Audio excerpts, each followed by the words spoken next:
красивый умный ответ, собственно, сама Россия.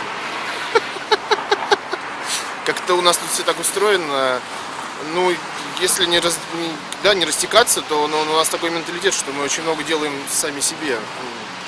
Сами понимаете, чего. Враги, лень, алкоголизм. Даже не знаю, больше. Наверное, больше нет. Ну, реальных врагов сейчас, наверное, нет. Сейчас никто не будет нападать на Россию и вести открытую войну. Весь мир враги России, да. И я первый в их числе. Нет, мне кажется, в России нет врагов. Думаю, Америка, наверное.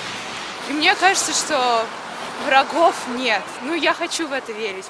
Я думаю, что, конечно, есть любого государства с такой площадью, с такими ресурсами, конечно, есть враги. Основной Китай, я думаю. Если у России друзья,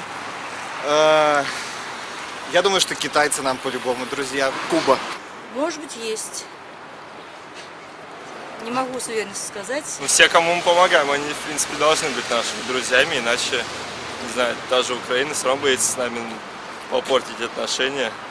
Это труднее вопрос, чем про врагов. Я думаю, что вряд ли.